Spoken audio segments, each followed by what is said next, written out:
Capitalism is a loaded term.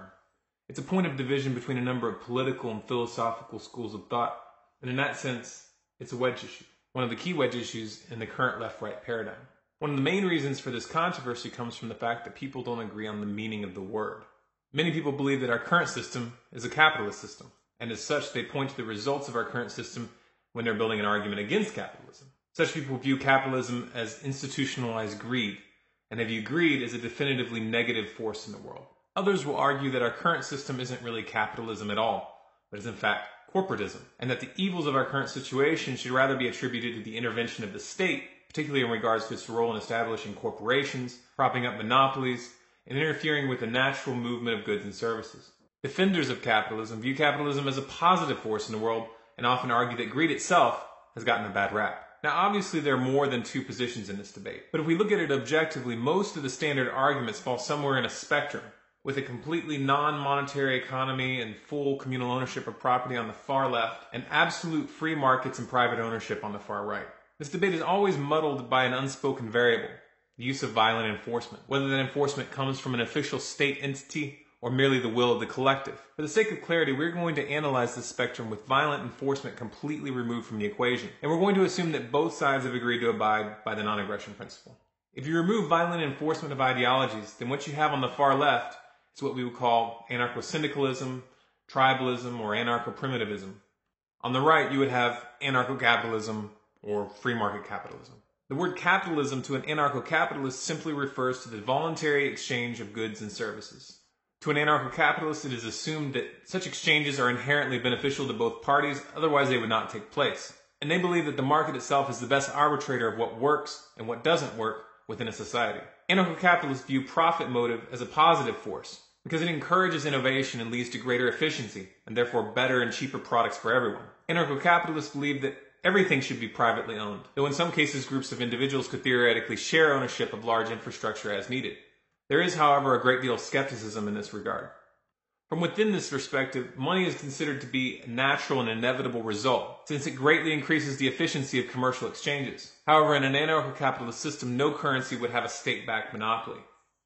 To those coming from an anarcho-syndicalist perspective, the use of money to facilitate the exchange of goods and services inherently leads to the accumulation of large quantities of capital in the hands of a few, and the subsequent enslavement of the vast majority of the population. In this view, if everything is available for sale in the free market, then eventually the means of production and survival all end up being owned by a handful of individuals, and those individuals inherently gain an inordinate degree of power in society as a result. Anarcho-syndicalists believe that the means of production and the results of the production should be shared by all. They view the profit motive as a negative force in society, one that often encourages people to work against their own best interest and the interest of society as a whole. Now, if we strip away all the derivative arguments from this debate, at the core what we have is two competing forces: altruism and selfishness. Altruism being the tendency of individuals to act for the benefit of the group, and selfishness being the tendency of individuals to act primarily for their own benefit. Based on one's social conditioning, most people will view these as morally charged terms, with altruism being associated with goodness and selfishness being associated with evil. However, in order to actually view these forces for what they are, it is essential to suspend such judgments. Altruism and selfishness run deeper than morality. They are in fact prime movers in natural selection. That is to say, selfishness and altruism are the root motives of action for all species as they relate to the outside world. As such, there is a genetic component to this debate. The law of natural selection merely states that traits that are best able to ensure the reproduction of the individual will over time become more represented in a population. This is just common sense. If you survive long enough to have kids, then your genes survive. This obviously explains why selfishness is found in every species on the planet. In situations where resources are scarce, selfish individuals are more likely to pass on their genes than those who don't fight for such resources. But what about altruism? Altruism is found in nature as well. We see this as mothers protect their young even at the risk of their own lives, bees which sacrifice themselves to attack invaders of the hive, and herd animals which sound the alarm of approaching predators and in the process attracting more attention to themselves. How do we reconcile altruism with the law of natural selection? You might find the answer surprising. Altruism in relation to the group is not a contradiction to selfishness. Those forms of altruism which have passed the test of natural selection are in fact disguised forms of selfishness. It's important to understand that when it comes to genetic traits, their success has as much to do with the way that they influence the overall behavior of the group as it does the individuals themselves. A hive of bees comprised of members with the instinct to attack all invaders without concern for the individual survival is much more likely to survive as a hive. The survival strategy of bees relies entirely on a group effort. Therefore, they pass down their genes on a hive level or not at all. Altruism in nature is selfishness at the level of a group. However, this equation only makes sense when the group in question is a fairly isolated gene pool. That is to say, when the species in question is a social animal with a clearly defined group membership. Essentially what this means is that altruism is advantageous for animals who organize in packs and hives. Humans came into being as pack animals, and the word for a human pack is a tribe. At the level of a tribe, the gene pool is fairly self-contained. And in such a context, altruism presents a number of distinct advantages for the survival of the individual and the group. Pooling resources, uniting for common defense, and sharing responsibilities all give tribes a survival edge over humans operating as isolated individuals. Tribal configurations are thus very stable. This is evident in the fact that for the first 190,000 years of human history, tribes were the only human social structure on the planet. In tribes, ownership of property was often communal, and many common resources such as rivers and lakes were not considered property at all. They also existed without the state. Tribes are in fact the only long-lasting examples we have of stateless societies.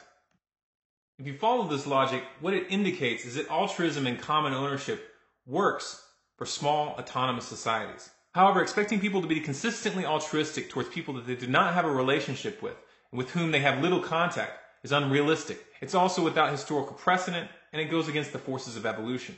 Altruism as a means of managing resources in sprawling industrial societies always ends up leaning heavily on state enforcement. But using violence to enforce your good intentions isn't altruism at all. However, our current system is not organized around small communities. We live in civilization. What we call civilization is the cultural and economic lineage that began about 10,000 years ago in the Fertile Crescent of Mesopotamia. It began with the agricultural revolution, which gave birth to the division of labor, which created the demand for money as a unit of exchange, which led to the accumulation of capital and thus political power, and from that accumulation of wealth and power came standing armies, and thereby the state.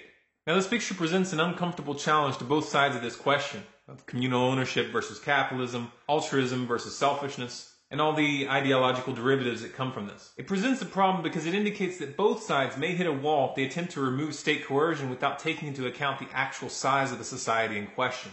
The reality of the matter is that the debate over capitalism is a false dichotomy. If you truly want to remove state coercion from the picture, society will need to be organized into very small, highly autonomous units of sovereignty. The reason for this is simple. If you remove the state from the equation, pure free market organization and pure communal organization both would depend on deep and long-lasting human relationships to work. Neither could just be applied in our current system with the nuclear family as the model, with sprawling urban areas, institutionalized education, and a politically disengaged public. Essentially, both sides need to focus on local autonomy.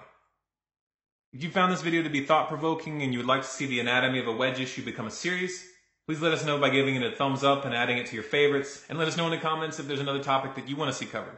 Also, please remember to subscribe to this channel, Storm Clouds Gathering, on YouTube. For regular updates and bonus content, please follow us on Facebook at facebook.com/stormcloudsgathering, on Twitter at Collapse Updates, and on our website, stormcloudsgathering.com.